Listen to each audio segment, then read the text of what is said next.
It is No Gifts Please, the parenting podcast by the pair with no real gifts, but a whole lot of gumption. Hey everyone, I'm Steve Noviello.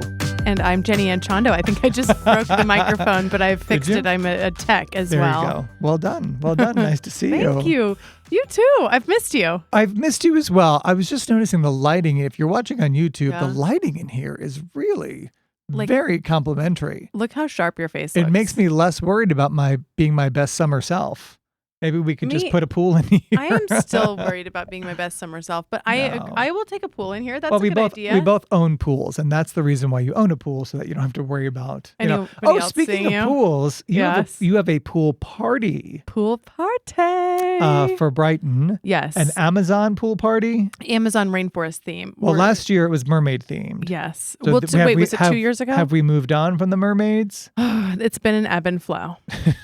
I feel like she's going through a mermaid. Like mermaids have been her thing for her entire life, and now it's over. Just like it depends on who she's with. She has a lot of like boyfriends, little guy friends who I feel like are into like snakes and things. Yeah, and so they had studied the Amazon rainforest, and she got really, really into it and talking about sloths and snakes and crocodiles and naming the different frogs and the species that were there. So then she thought that would be a great party to have. So we're doing like a really small, mostly just people in her class and then a couple outside friends party. But it's been very particular on the decorations, which is challenging because you don't just go to Party City and pick up like a sloth and a specific amphibian.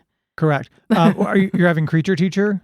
We're having... Or creature teacher adjacent? Yes, exactly. He's going to bring some Amazon rainforest adjacent animals because most of those creature people, like, they don't have Amazon rainforest animals. So I'm hoping she doesn't notice. Well, surely they'll have like a giant snake or something. Snake. Right? And then she also wanted multiple baby crocodiles, which we had to decline. No. She also wanted one of those. Have you ever looked up those like the number balloon things, or have you ever gotten those for the boys? For the front lawn? Yes. I am in the wrong business because the I. number balloon business.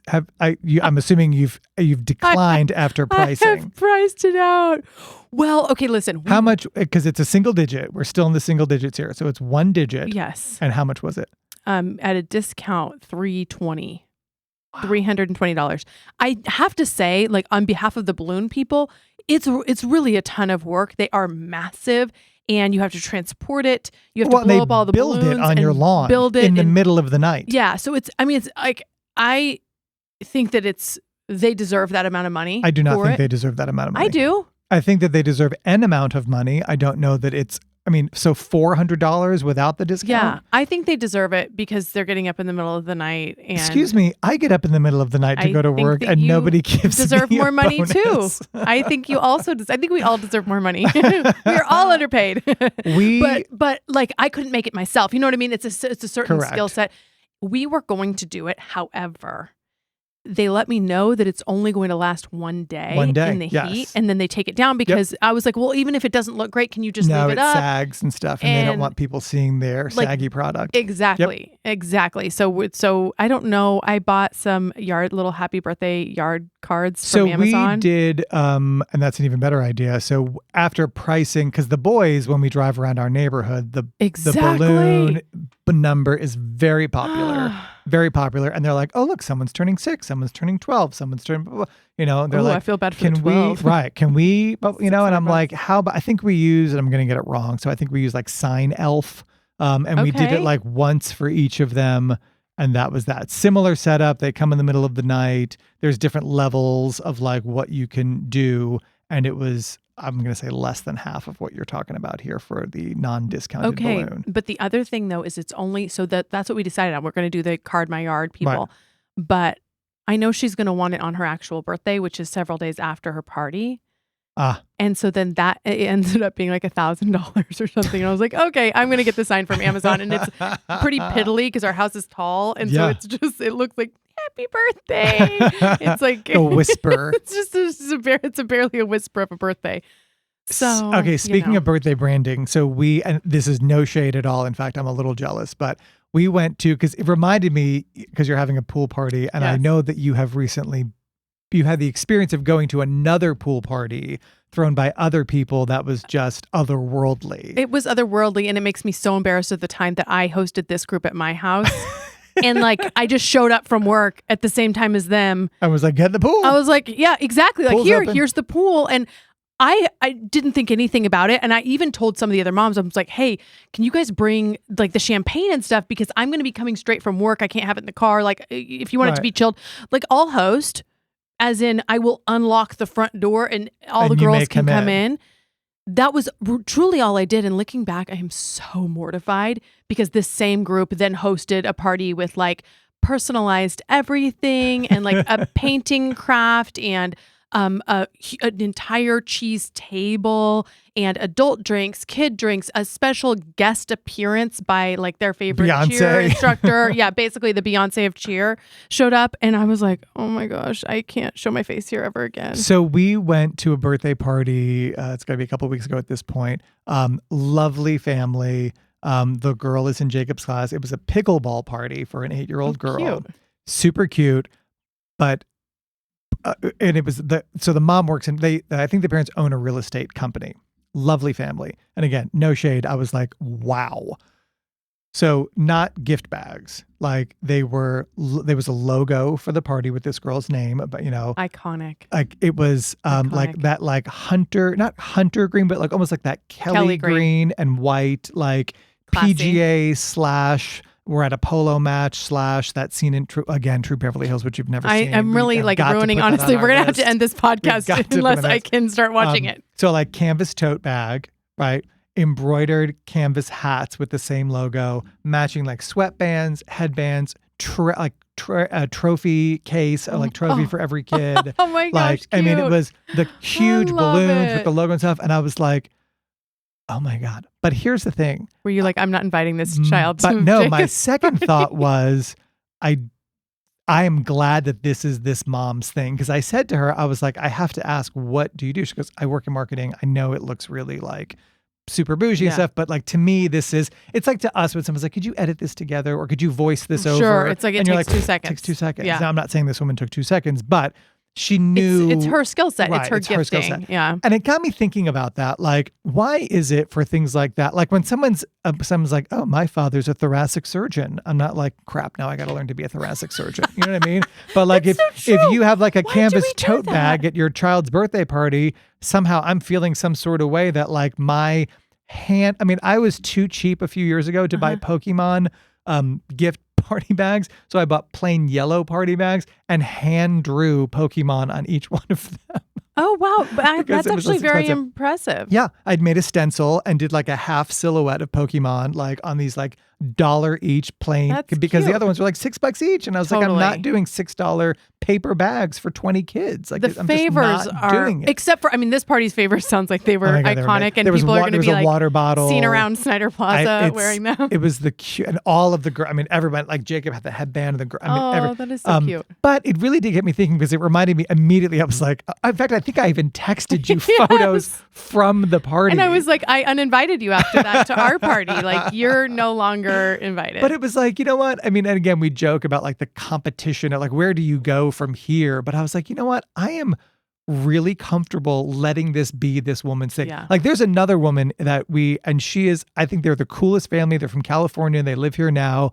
And we got invited to their birthday party in kindergarten, and they had opened up their very nice home. And like she had like taken all of the furniture out of her dining room and turned it into like a balloon pit. Yeah. And I was like, you are so much cooler than fun. Yeah. Like you're such a fun mom. Like these people, she's like, I decorate for every house. Like Cinco de Mayo, it's like a month of decorations. It's also her birthday month. But like it was like heated pool, Mi Casino, waiters, like Mambo taxis for moms and dads. Like it was a party. And I was like, this is amazing. And we got invited again back this year. And I was like, I have been looking forward to this balloon pit all year. And I do not feel at all obligated to duplicate it. I instead feel like I like to come and enjoy that this is your thing. Like you are already the best birthday party. Like, and it was like October, the school year just started. Well, and that's the only way to approach it, is to see that this is this person's gifting and talent, and they may have different time resources, different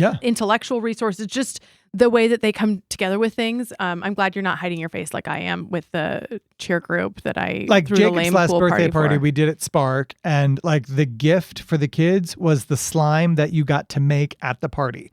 Bring it home, enjoy, and here's that a was ring. honestly rude, and here's a ring pop. Like, bye-bye. Rude. Because I sent her home with slime. Because you sent her home with slime. Heath had a blast at that one, though. It was a fun party. He loved it. Okay, so the no gifts. Okay, so, we joke about the premise of our podcast, no gifts, please. This has come to bite one of us back in the butt. So this party that I'm about to attend, this Amazon Rainforest party, pool party, is a no gifts, please. It's a no gifts, please. It's not on brand for us. It's not a gifts not necessary. It's not a just don't mention it. Hope no. It's a no. Gifts. I'm please. bringing something. Well, only because I after don't you brought to my child's no gifts party every time. No, well, did you last time? No, this is the first time I think I didn't. Okay. Only because I was like severely postpartum and just like I didn't know what day it was. But I also and you sent Heath instead. And I sent Heath, and Heath was just like, "You've got to stop with bringing a gift when they send no gifts." But so Brighton has a ton of friends with birthdays right now in her class that are upcoming, and so like over the summer. And so they're celebrating now because everybody goes out of town for the summer and everything. And so we're buying all these gifts for different parties, some of which are no gifts. And if they are no gifts, I'm trying to respect that. Unless it's like a best friend, in which case I can't. Unless you're unable. And so like one friend is having an American Girl. So we were getting an American Girl doll gift for the American Girl doll party for the birthday girl. And then Brighton found out that hers was a no gifts party. And she was like, "Mom, why would you do that to me? Like, why?" Like, she's like, "We've been shopping for gifts for my friends." And I said, "No, because remember there was another little girl that had a no gifts party and we didn't take a gift." And she's like, "But I really like her. I really want to take her something. And I think she would like such and such." And then she made me Google gifts, even though we weren't going to take one. She's like, "Can we just look up and see like what, if we were allowed to get her something, what we would take to her?" And then she's like, "So no gifts, huh?" Oh, I know. And I said, "Well, we'll get you something, and like your grandparents will get you something. Yeah, for sure. Like you'll get stuff. You're not." Anyway, it kind of backfired. It kind of felt a little weird because we do shop a lot for gifts for other people. Other kids. We do, and this is more Doug than me. We keep a stash of birthday cards in our home, and a stash of like $25 Target gift cards. Smart. And that's essentially what you're getting. Like if you invite me to a party and it doesn't say no gifts, I will put a $25 Target gift card in an envelope with a birthday card that the kids will make out. I will write your name really fancy on the front, and that's the end of it. I think that's a great idea. I think that I don't do like shopping for presents. Like I cannot. Well, you have two working parents in the home, but so do you.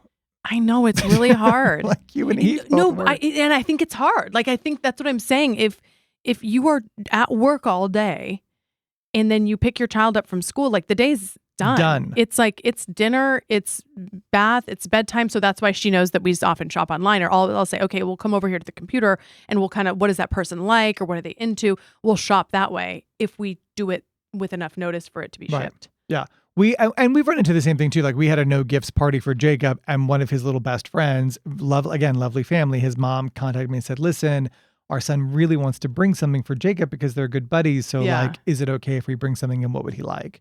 And I was like, he likes calculator, math. Oh wait, he has one. He has a brain as his calculator. I shot a story recently at a place called iCode. Have you heard of it? No. Jacob needs to be in it. I mean, honestly, Brighton needs to be in it, but like she doesn't get me to turn on a computer. But it's really cool. It's like math. They learn how to create games and stuff. They learn how to code. That's cool. There's a lot of math involved. I'm sure it's like up in Frisco Colony, something like that.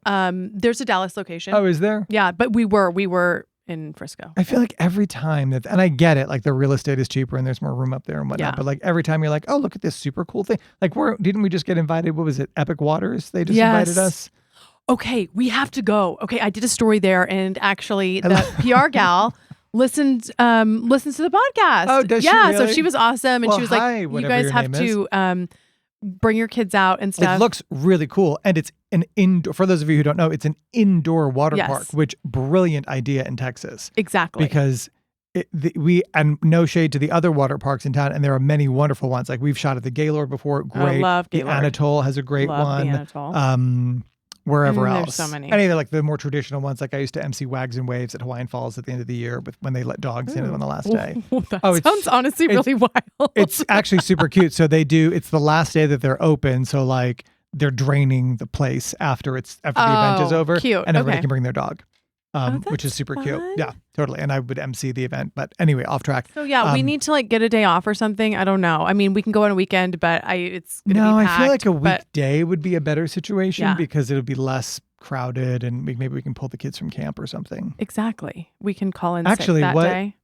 What are you doing the weekend? Well, okay, we'll make. Okay, I guess we'll make our plans off air. Remind me, because I have actually a string of days where we don't have camp. So maybe we knock that out. I know the camp struggle is real though. Yes. Like figuring out the schedule. Yeah. Are you all summer or what?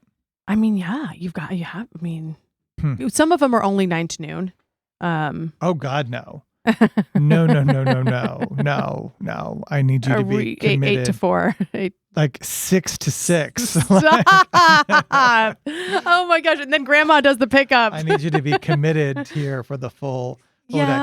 Speaking of pickup and drop off, so I was dropping the kids off at school the other day, and I like to, one of the things I will say about working the morning show, as I have been for the last 12 weeks, they're very generous with me with their time. I go in at 3:00. Yes. I do the show until 6. At 6:30, I come home. I wake the kids up. I make breakfast. We get them ready for school. I drive them to school, and then I'm back at the office by 8-ish. So good. Which is great. It's a really ideal schedule, too. and it's great for them. Well, and frankly, I also could not fill in at 4 a.m. because Doug goes to work at 7. Right. So we have no childcare. So the boys are not old enough to get themselves up and walk to school. I mean, Jacob would be fine. Probably.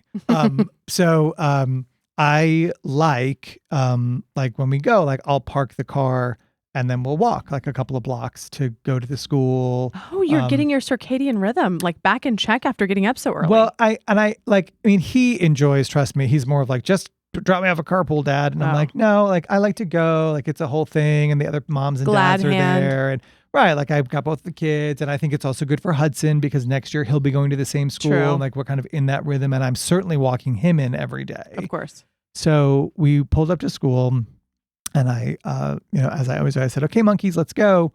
And Jacob looked at me and he said, Dad, could you just call me Jacob from now on? Oh, no. I was like, like the only response is okay. I was like, right? How? No, I did not say okay. I said, what should I call you instead? Like, can I call you Dad? I said, that might get confusing. And he was like, no, just call me Jacob. I said, well, how about I just get to call you Monkey till the end of first grade, which is like next. You did not negotiate when he asked you kindly and emphatically and in a direct manner. How about like we do it for one more week while you're still in first grade? And he was like, no, I think I'd like you to stop. I think you'd start calling me Jacob. Thank you, Jacob. And in that moment, I was dying 1,000 deaths inside, and also simultaneously really proud of my son, who, despite knowing that I was heartbroken in that moment, had the confidence to ask for what he wanted. Not once, but twice. Multiple when I tried times to over when you tried to negotiate. Him. That is slap on the wrist. Breaks my heart. I mean, it is hard to see them grow up like that. Because it's like, listen, the other one's like, oh, get ready. The milestones you see coming, right? The big road markers. Sure. Like even Hudson had pre-K graduation the other day, and I was like, tear in the eye, like here he is in his little cap and gown, like, like it's so cute. And you're like, okay, I get, but like the random, like it's a random Tuesday and you just grew up in a significant way and I didn't even see it coming. And like, I've called you Monkey for the last time and I didn't even know I did it. Like, it breaks my heart. Hudson is good. I can call him Gina if I want to. I mean, he'll take anything. In fact, he prefers to not be called by his name. But I mean, it reminded me also, we were at school, this is months ago at this point, and like I was walking, same thing. I had Hudson and Jacob and we were walking up, whatever. And we got like onto the street in front of the school property. The school sits on a corner. And he said, do you mind if I run ahead with my friends? And I was like, no, go ahead, buddy. Like, you're good. How nice though to have friends to run ahead with. 100%. Like I know that's what as parents, 100%. like you just really want that, and it will ebb and flow. And there will be probably seasons where all of our kids don't have that. Where they're coming back to you like my friends are not talking to me or ignoring me, or Right. but that's a different kind of hurt than, oh my gosh, he's growing up and just like running ahead. I know. Both of your boys are so, wow, what's the right word? But just the way, Daddy, do you mind? Like just so courteous and so kind and not days, flippant. Yeah, no, most days, absolutely. I mean, I, of course, continued to walk in because I wanted to say hi to the other moms and dads. But, I think I wasn't like, I mean, I still... Feet on the ground at school is like essential. It's critical. Yes, totally. I mean, anytime I can go in or like have an excuse to go in, I'll even send my mom in on my behalf because it's just like eyes and ears and just showing that you care and showing that you're involved. And, 100%. And I feel like often the teacher may not have like reached out to you about something specifically because it doesn't warrant it. But if you're there, they may say something to you or bring it up, and it's just like good intel. Well, and just also, and it's interesting for his big, I mean, we have 120 kids or something like that in the first grade. It's a big grade. I didn't realize. A big grade, bigger than any other grade at the school, like to the point where they have to move a teacher with the class up each year because they need an extra classroom because there's so many kids. You all were just having so many kids that year. I guess. I don't know what the heck happened, right? But surprisingly, though, and you probably experience this too, although I know your school's a bit smaller, despite there being 120, and that may not be 120, maybe 105, but it's the same 30 parents that I see regularly. That's true. Right? I mean, it's much smaller group. Speaking of parent, and I know we're running out of time here, but speaking of teachers contacting you, we just before the show, I got an email from Jacob's teacher, and I honestly don't know how I feel about this. So I guess in tech lab or whatever, I got a note. She said, "Hey, it's Mrs. Such and Such," and she said, "Jacob broke 2 sets of headphones this year, I guess from like putting them on too like vigorously, like pulling them apart, like and snapped something, whatever. Would you mind replacing them?" And I was like, it's giving petty. Like, it really is. Like, and that, again, she has been lovely, and I'm sure it's not even her that's asking; it's whoever runs the tech, the supervisor or something like that. And for sure. I am, by the way, happy to. In fact, I wrote her back already and was like, "Absolutely, like, what's your Venmo, the make girl? and right? Like, what's the make and model of the like? What do you prefer? Like, I'll just Amazon Prime them to the school this week because you are closed for the summer after next week." It's so random. I was kind of like, that's weird, right? I wouldn't say that you guys are in a particularly in need school district. I mean, listen, I think every school district is in need. We are definitely on the side of the Robin Hood equation where we give and don't get. And that's a blessing and that's wonderful. Yeah. And again, I have no idea what the financial situation of the tech department is, and I'm happy to spend the $40 on these, headphones. It's just funny. She probably really hated sending it, honestly. She probably felt weird sending it, but she also knew if she doesn't send it, then she's going to have to pay it for it herself. So it's like, But that's also what I get for being a nice dad and being present. Had you not known who the heck I was, right, you're comfortable to be like, hey, that's true. Can I get $40? That is the other end of it. Brighton School, they just ask you to bring them at the beginning of the year. So I guess then it's just on you. All right. Hey, we hope you're comfortable coming back to see us each week. Remember, a new episode every Tuesday morning at 7 o'clock. We are on your favorite podcast platform. And if you do nothing else today, go find yourself a friend you don't need to clean the house for. We'll see you next time.